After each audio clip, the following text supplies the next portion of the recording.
자, 여러분 안녕하세요. 마이펫 상담소 윤쌤입니다. 고양이의 만성 신부전은요, 모든 연령의 고양이에서 발병이 가능한 질환입니다. 만성 신장 질환은요, 악성 종양인 암에 이어서 고양이 사망률 제2위에 랭크된 아주 무서운 질병이며, 확률적으로 7세에서 10세 사이에선 12%가 발병을 하고요, 10세에서 15세 사이에선 30%의 고양이가 만성 신부전을 앓고 있다고 알려진 나이 든 고양이의 대표 질환이기도 합니다. 오늘은요, 고양이 신부전 시 영양 관리에 대해서 한번 알아보도록 하겠습니다. 내 고양이가 신장에 문제가 있다면요, 어떤 것을 먹여야 되는지 여기에서 한번 알아볼 건데요. 신부전에 걸려 신장이 제 기능을 못하면요, 신체 내에서는 단백질을 분해하고 남은 일종의 찌꺼기인 질소가 함유된 노폐물이 제대로 배설이 되지 못하고 몸에 누적이 되고, 이로 인해서 여러 가지 문제가 생기는 질환이 바로 신장 질환입니다.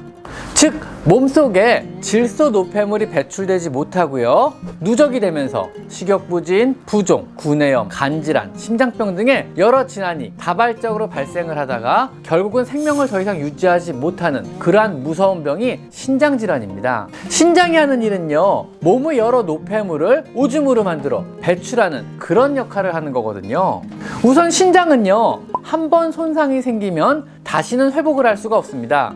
그래서 사람도 치료하는 장기가 아닌 치환장기, 남한테 받는 장기거든요. 그렇기 때문에 더 이상의 신장의 손상을 막고 남은 신장의 기능을 최대한 유지하는 데 포커스를 맞춰야 됩니다.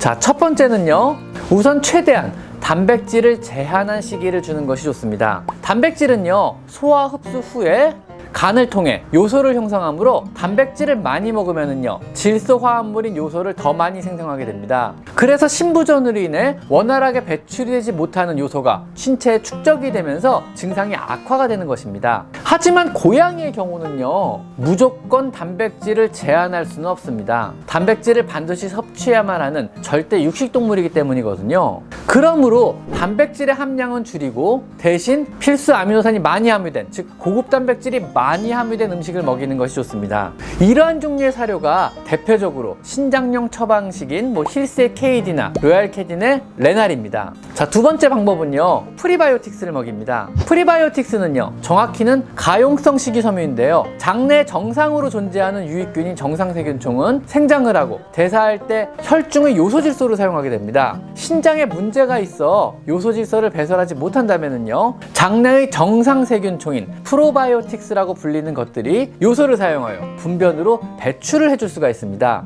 장내 세균총이 건강하고 튼튼하며 그 숫자가 충분히 많다면요, 신장 대신 많은 요소질소를요 배출을 해줄 수가 있어 신부전 고양이 건강 유지에 큰 도움이 됩니다. 그러므로 장내 세균총이 더 건강하게 잘 유지되고 활발하게 생장하게 하기 위해서 이들의 먹이가 되고 생장을 돕는 프리바이오틱스를 충분하게 먹인다면요, 요소질소의 배출에 도움이 됩니다.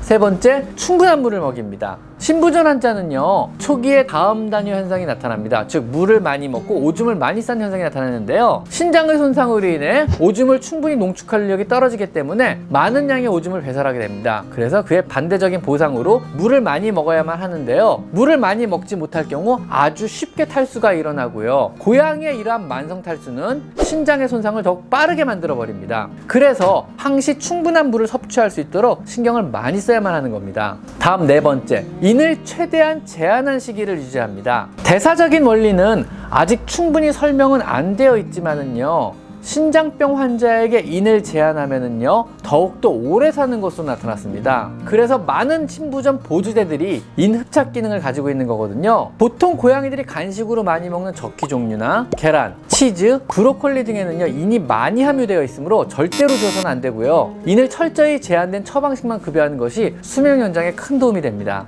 다음 다섯 번째, 소금, 염분을 철저히 제한합니다. 신장의 기능이 떨어지면은요, 나트륨의 배출 능력이 감소하고요, 신체에 나트륨이 배출되지 못하고 축적이 되면은요, 고혈압이 생기면서 신장의 손상이 더욱더 빨라지게 됩니다. 흔히 신부전 환자는요, 심장병도 같이 생기는 것이 이 같은 원리로 그렇습니다. 그래서 신부전 환자가 먹는 약이나 보조제 중에는요, 고혈압 약을 포함하는 것이 바로 이것입니다. 즉, 혈압 강화제가 같이 들어가게 됩니다. 다음 여섯 번째, 오메가3를 먹입니다.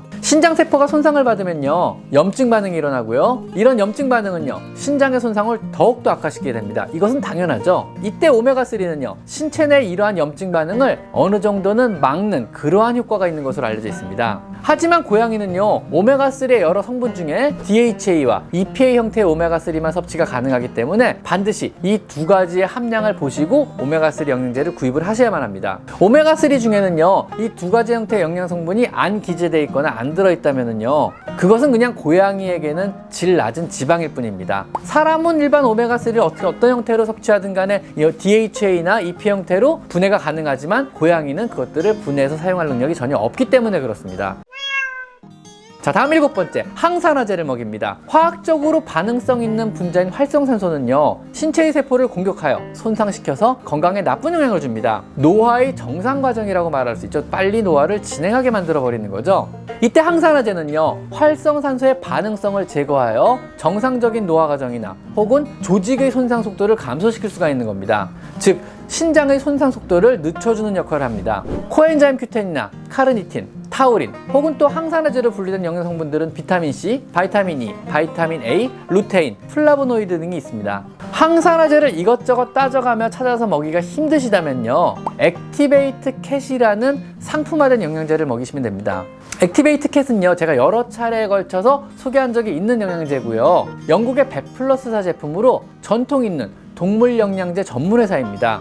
액티베이트 캣은 충분한 여러 항산화제 성분들이 조화롭게 잘 배합되어 있는 영양제로 동물병원이나 인터넷 혹은 영국 아마존에서 구입이 가능하십니다. 다음 8번째, 충분한 비타민 B 복합체를 먹여줍니다. 비타민 B 복합체란요, 티아민, 리보플라민, 나이아신, 판도텐산, 피리독신, 코발라민산, 비오딘 같은 비타민류의 총칭입니다.